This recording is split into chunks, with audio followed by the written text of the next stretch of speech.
All right, folks, a national boycott of McDonald's is underway, led by the People's Union USA. They're accusing the fast food giant of backing away from its promises to the black community. Earlier this year, McDonald's quietly scaled back key diversity initiatives, dropping its aspirational representation goals and removing a DEI pledge for suppliers. The company claims it's just shifting to a more integrated approach to inclusion tied to business performance.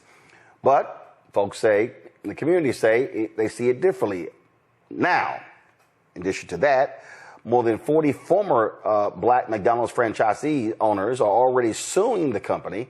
They allege systemic discrimination, and they've now joined the boycott. The former franchise owners are calling on the company to keep its promises, renew its commitment, and do right by the black operators who say they were denied a fair chance at success. McDonald's insists its commitment to inclusion is unwavering and says the boycott's claims are misleading. The boycott runs through June 30th. Joining us now is Quinn Roland, attorney for the plaintiffs, and Kenneth Manning, a former McDonald's franchisee. Glad to have both of you here. First and foremost, Quinn, how many different franchisees are you representing in this lawsuit? It's approximately 47, Roland, from all around the country, from Florida to Georgia, Illinois. It spans the gamut across the United States because they have a shared experience. And what is it that they are alleging? Yes, so we have multiple claims. The big claims are racial discrimination in contracting with McDonald's and racial discrimination in the leases they received. But ultimately, they are alleging that they were given stores that were less profitable in neighborhoods that they didn't necessarily prioritize, and they had unreasonable expectations about what these franchisees were able to do, had unreasonable expectations of timeliness. And some of that is because we argue and allege is because they were intentionally discrimination against franchisees because they were black, like Kenneth Manning. And when you talk and when they talk about in terms of what's being unfair, are they alleging that the company put them in difficult positions to succeed and provided better opportunities, better locations for white franchisees? Absolutely, absolutely. And the beauty of the court allowing, ultimately we believe they allowed this litigation to proceed. The franchisees that we represent, the individuals, will have an opportunity to explore all those white owners and create the evidence about the opportunities they received that our clients did not. Kenneth, where was your store or stores? Yeah, thanks for having me, Roland. My stores were located in two markets, in Montgomery, Alabama. We had 5 locations in that market. And then the next TV market was the Birmingham, Alabama TV market. So you had a total of how many franchises? I had 15. I did 15 stores in one night, Roland. I sold 3 of my restaurants to my brother, or at least 2 of the 3 to my brother. We were both in North Carolina at the time. And late 2009, early 2010, I did a deal for 15 restaurants in one night in both of those markets. No, 1 second. When you say 15 restaurants in one night, what does that mean? Yes, so I sold 3 restaurants on December 8th, 2009, and bought 15 restaurants on December 8th, 2009, in one night. That's correct. Okay. And then what happened next?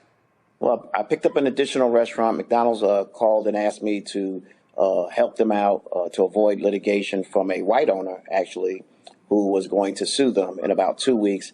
And McDonald's asked me to pick up this Centerville location in Centerville, Alabama, which I did sometime in 2011.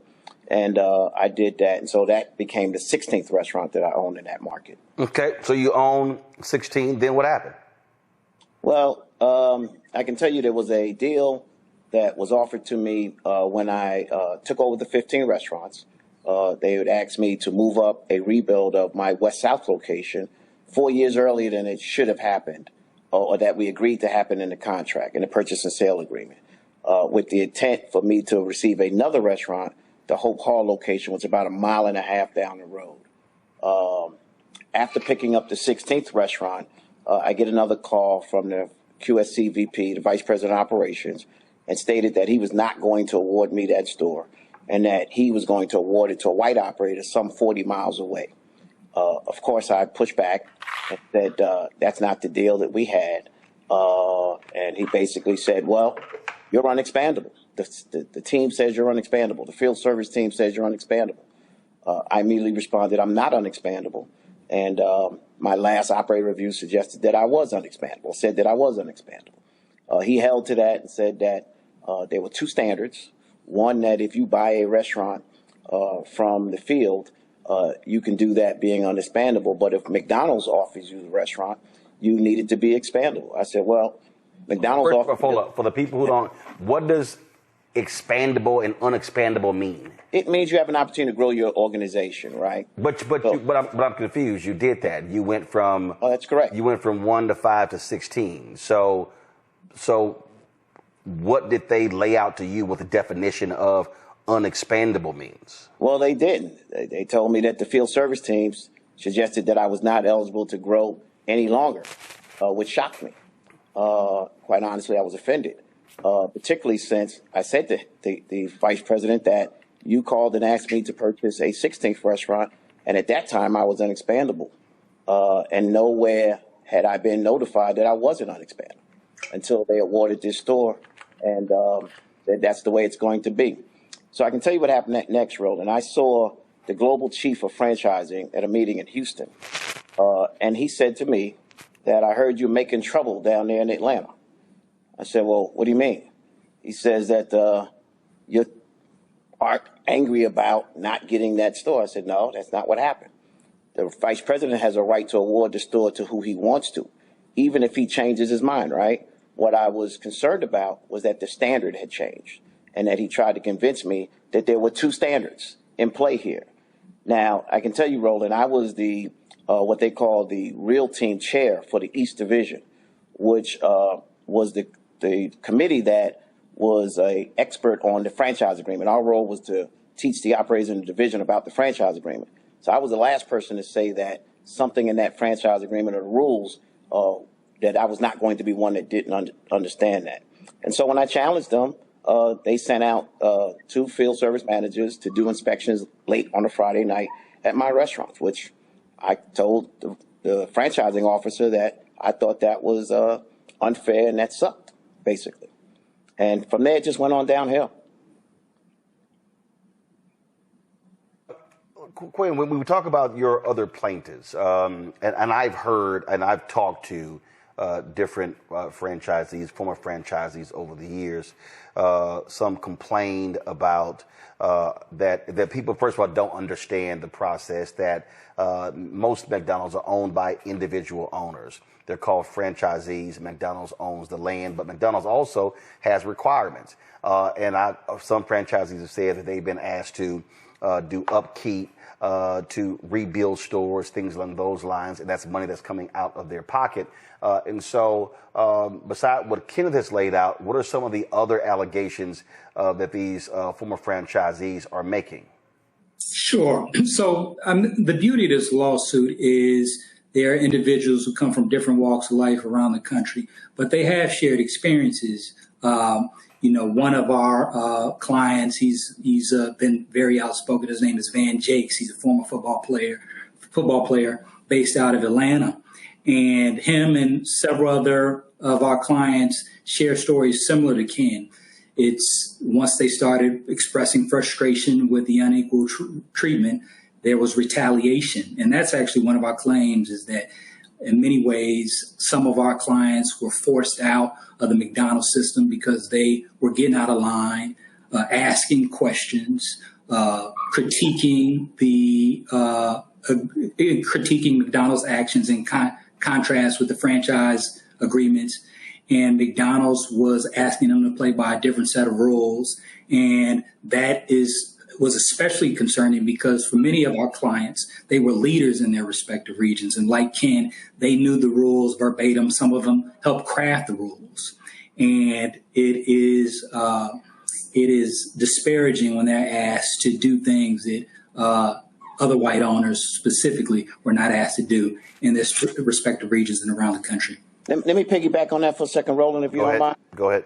When I went to sell my 3 stores to my brother, before I could even get it out, when they called and asked me who was I selling my 3 restaurants. There were 3 very good restaurants in North Carolina. Jeff Wilfong, QSCVP in Raleigh, said that he was not going to approve the deal. Not even had I sent the contract up or put in front of him any terms of the deal. When I put in front of him the terms of the deal, they denied the deal and gave a reason that was not a business reason. They went so far as to, after 3 months of going back and forth, conference calls, meetings, they decided to only allow my brother to buy 2 of the 3 restaurants, and went so far as to, and I can tell you, Marty Ranf went so far to take money from the company and give it to the operator who was going to buy the other store that they would not allow my brother to buy, because the other operator did not want to pay me full value. So they put $170,000 into the deal, coded it something different, just so I could not sell my 3 stores to my brother. And then afterwards, I get a letter months later stating from Chief Legal Counsel of Franchising, John Richardson, stating that I could not buy the restaurants back from my brother, when white operators routinely buy their restaurants back and forth from family members. There was no such rule. For a period of 10 years, there was no such rule. Quinn, there was a period for almost 3 years where McDonald's had a black CEO over the company worldwide. That was Don Thompson. That was 2012, 2015. Please go to my iPad, guys. Come on. And this is Don Thompson here. And the board felt the stock price had not recovered. And so then he was replaced by Steve Easterbrook. Quinn, do your franchisees allege that the atmosphere at McDonald's completely changed post Don Thompson? I know there are others have said that there were a significant number of African Americans who were in senior level positions when he was the CEO, and ever since then, that has changed dramatically. Sure. I think that the respective clients have different views about their experiences with Don Thompson's leadership, but everybody shares a collective view that McDonald's is an institution, and it's only so much one individual can do. But certainly during the time of Don Thompson, franchisees continued to struggle. Not to say that he didn't put forth significant effort to try to improve that situation. But since the leadership of Chris Kay and Easterbrook, there has been a dramatic decline in the number of black franchisees and experiences. And our clients like Ken Manning can speak directly to what their experiences were during those changes. Well, it is so again, you have 47 folks who are involved in this particular lawsuit, and so certainly keep us up to date. What happens next as it relates to your lawsuit against McDonald's? Thank you, Roland. Thank you, Roland, for having us. I appreciate it. Thanks a lot. All right, folks, I'm going to introduce my panel now, bring them into. First of all, before we do that, this is the statement that McDonald's released. It says, quote, "As a brand that serves millions of people every day, McDonald's opens our doors to everyone, and our commitment to inclusion remains steadfast. We welcome honest dialogue with the communities we serve, but we're disappointed to see these misleading claims that distort our values and misrepresent our actions." Now, also, of course, not tied to this lawsuit, McDonald's recently settled their lawsuit with Byron Allen, where he alleged that the company was not doing business with him advertising-wise. And again, that lawsuit was scheduled to go to trial, and then it was settled. Full disclosure, McDonald's previously advertised with us here at the Black Star Network. They have not done so in 2 years, and so the last time they did was in 2023, and that was the last time they did. So that's what happened there. All right. Hotep, everybody. This is Michael Imhotep, founder of the African History Network and host of the African History Network show. So you just saw the video that I played from Roland Martin Unfiltered from Wednesday, June 25th, 2025, when he spoke to Quinn Rollins, attorney Quinn Rollins, and Kenneth Manning, who is a former McDonald's franchisee.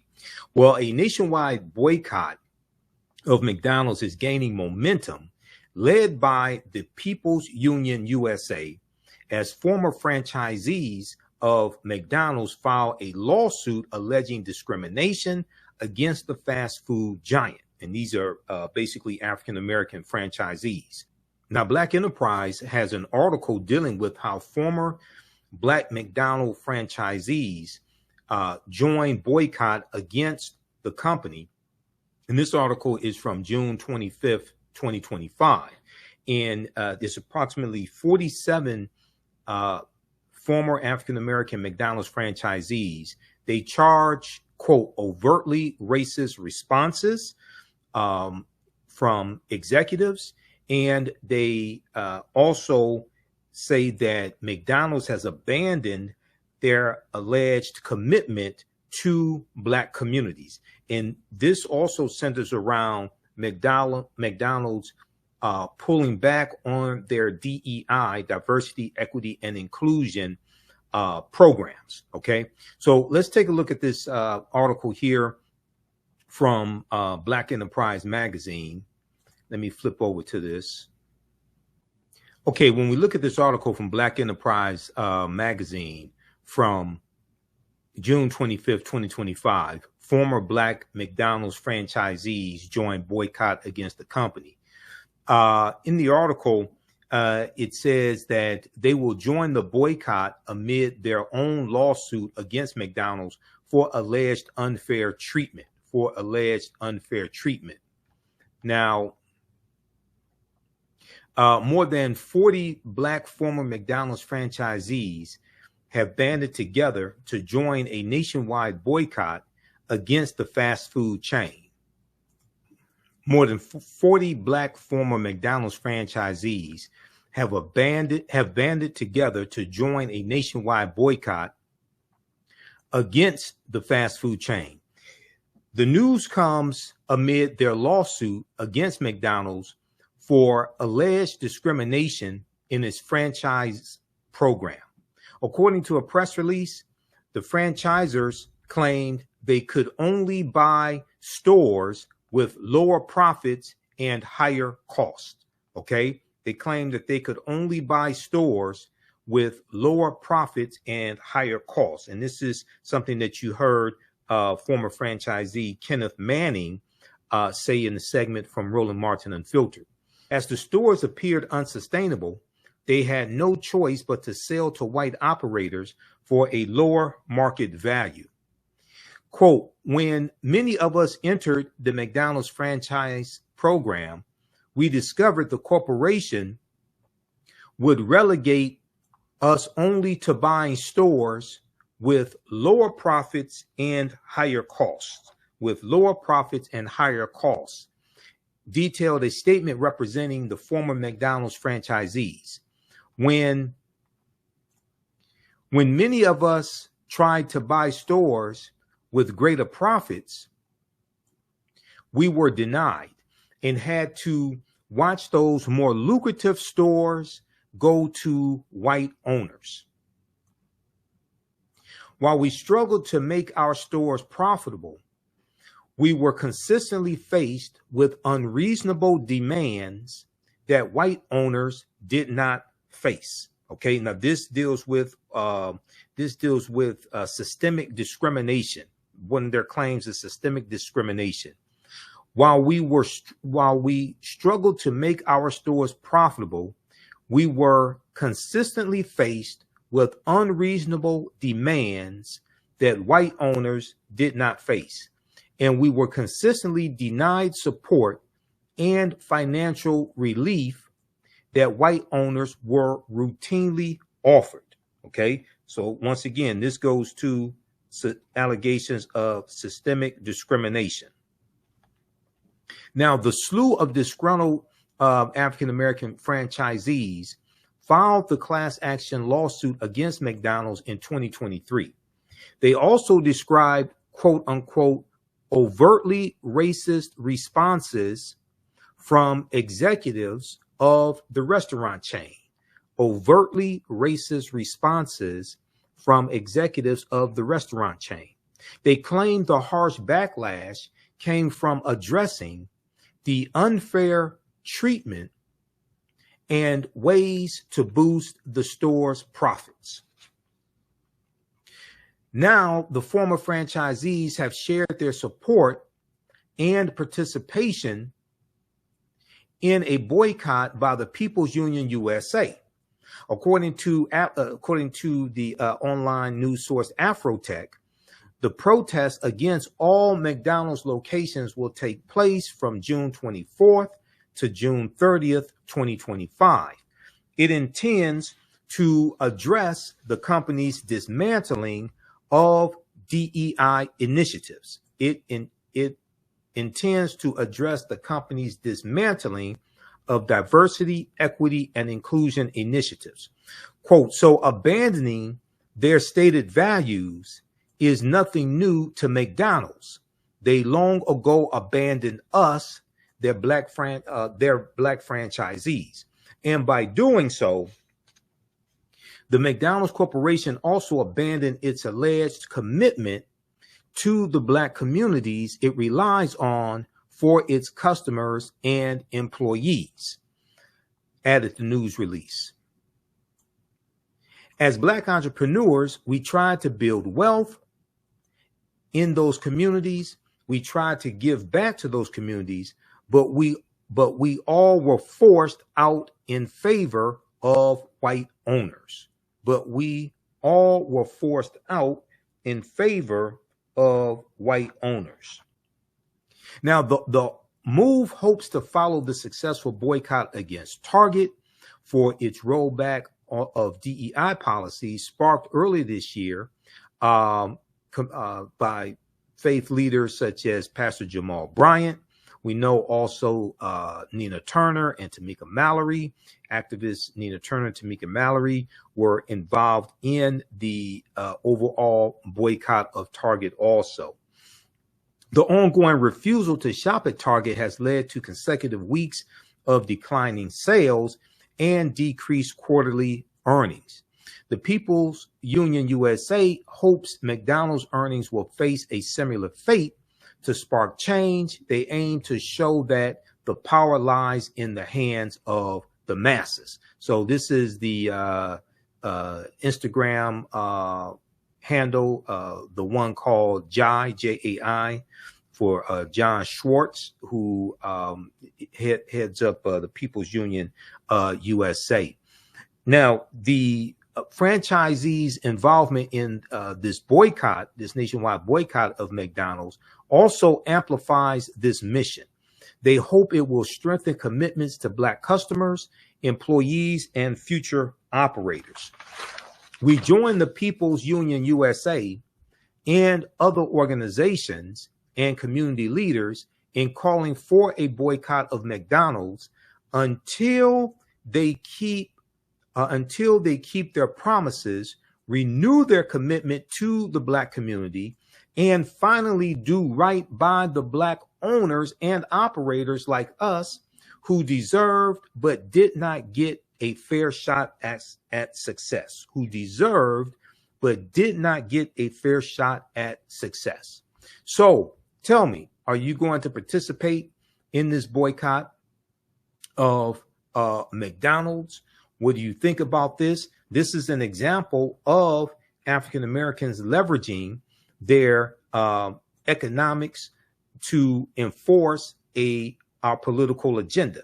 This is an example of us leveraging our economics to enforce our political agenda to get equity for these African American franchisees who are trying to build wealth, and they are also more likely to hire African American employees also.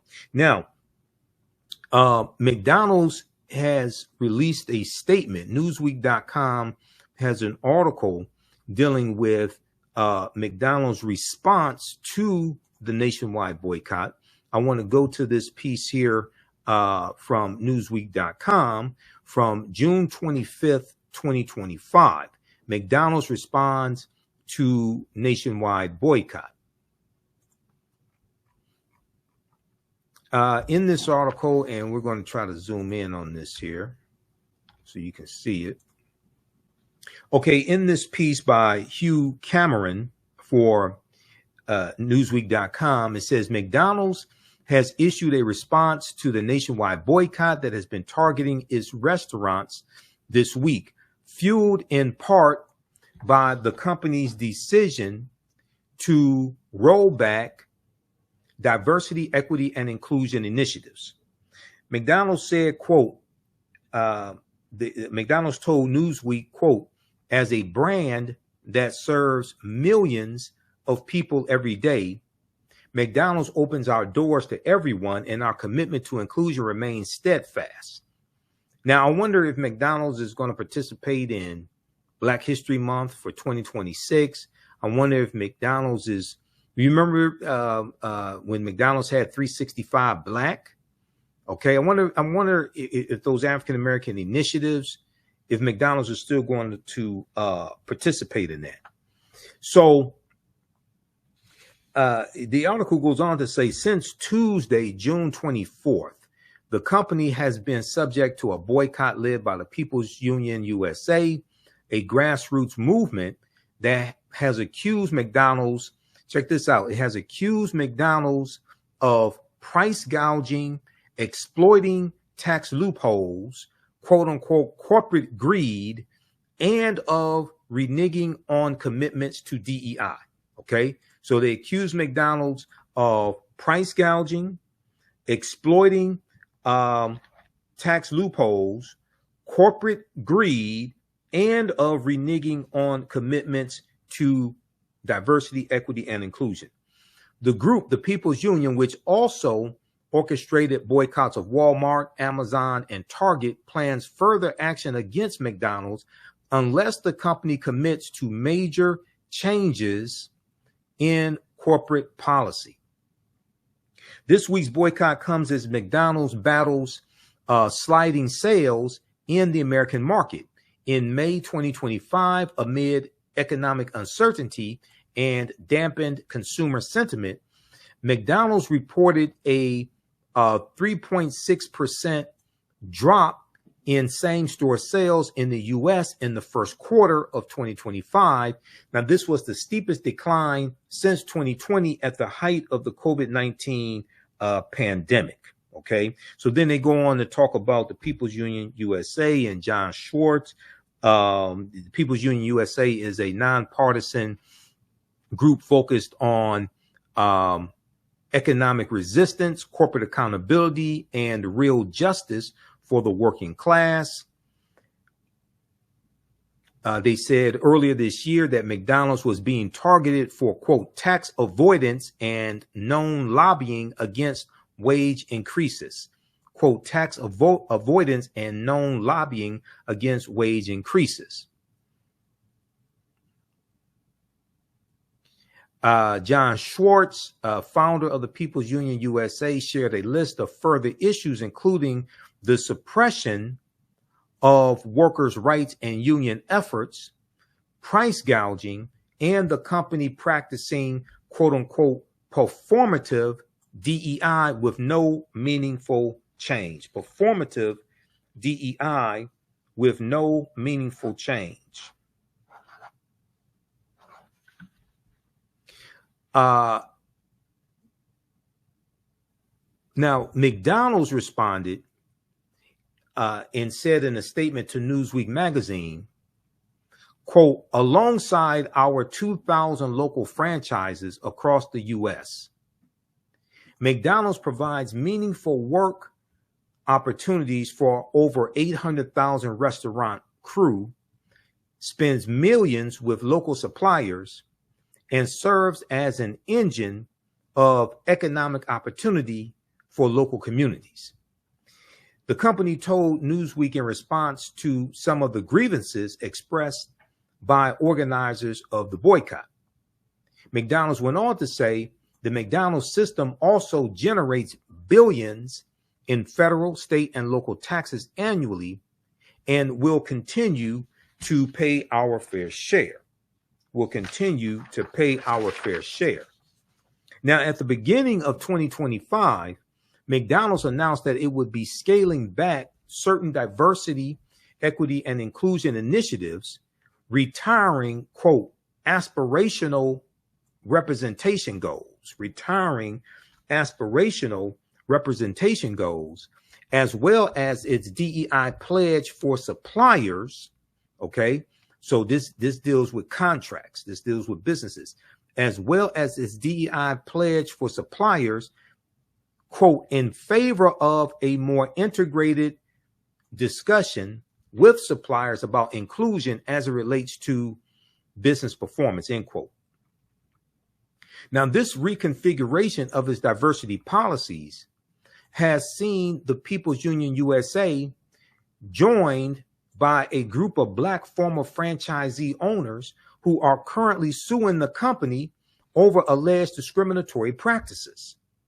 On Monday, this group, and that was Monday, June 23rd, 2025, on Monday, this group announced its support for a nationwide boycott until McDonald's, quote, keeps their promises, renew their commitment to the Black community, and finally do right by Black owners and operators like us who deserved but did not get a fair shot at success. Regarding alterations to the company's DEI policies, McDonald's corporate human resources chief John Nunn said earlier in 2025, quote, we changed some of the language that we've used it around it, but at the core, none of our programming has changed. We've changed some of the language that we've used it around it, but at the core, none of our programming has changed. Okay, so McDonald's goes on to say, we welcome honest dialogue with the communities we serve, but we're disappointed to see these misleading claims that distort our values and misrepresent our actions. Our focus remains on serving our customers and communities. We're here and ready to serve. We're here and ready to serve. So, what do you think? Post your comments here. Have you been boycotting McDonald's? I don't eat McDonald's in the first place. I'm a vegetarian and I don't eat McDonald's in the first place.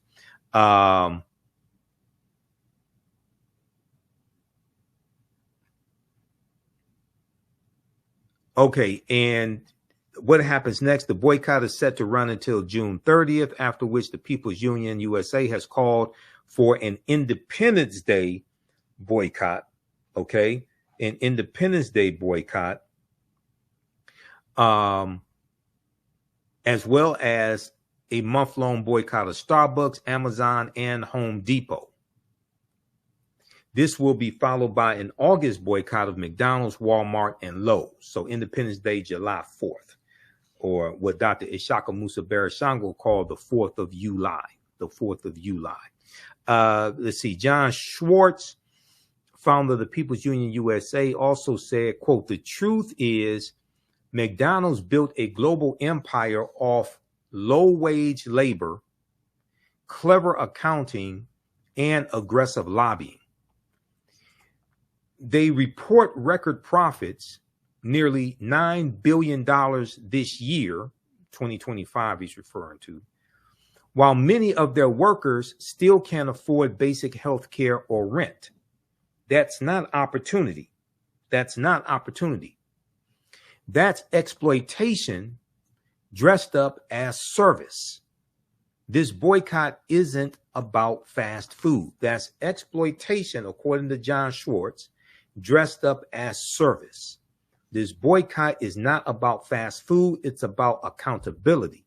The People's Union USA stands for the growing number of Americans done tolerating corporate greed, inequality, and empty promises. Now, one thing I think is also important to note, that I don't know the exact percentage, but a large percentage of the McDonald's restaurants are actually franchisees, mom and pops franchisees. So it's, individuals it could be African-American franchisees, white franchisees, and they may own 1 or 2, 3 stores. Okay.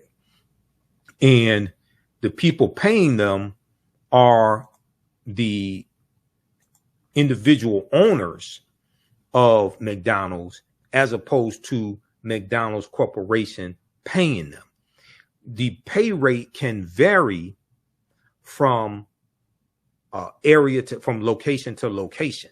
It can vary as well, from my understanding of this. And then also, I know some years ago, and I've known some McDonald's franchisees in the past from my business dealings. I've known some of them, and none of them, basically all of them, got out of. These were African American McDonald's franchisees. Actually, the guy who owned he owned the most number of McDonald's franchises in the state of Michigan, the largest black owner. I knew him some years ago. He got out of McDonald's also.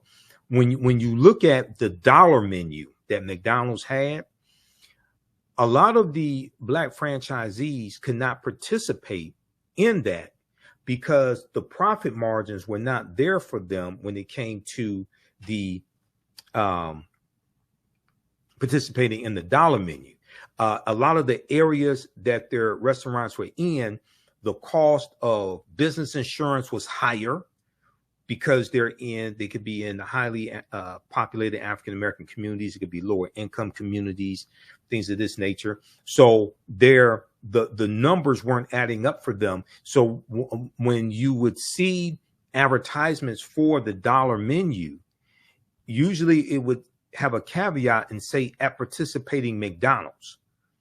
Okay. Because a lot of the franchisees, and Black Enterprise has had articles throughout the years that talked about how African-American McDonald's franchise owners were having a hard time making a profit. Okay. So this lawsuit was filed in 2023 by the franchisees, but this lawsuit was a long time coming. Okay. If you knew people who were McDonald's franchisees, this lawsuit was a long time coming. So tell us what you think. Post your comments here on the thread of the broadcast. Like, share, comment on this broadcast. I'm historian and national political commentator Michael Imhotep, founder of the African History Network, host of the African History Network show. A lot of people see me every Friday on Roland Unfiltered, where I provide historical and political analysis. I've been on Roland's show. October 2025, it will be 5 years of me appearing on Roland Martin Unfiltered. I'm basically on every Friday. I've made over 200 appearances.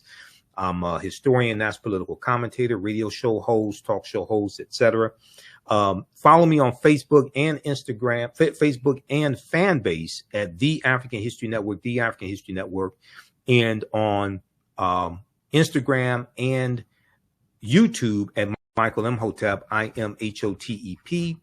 Also visit my website, AfricanHistoryNetwork.com, AfricanHistoryNetwork.com.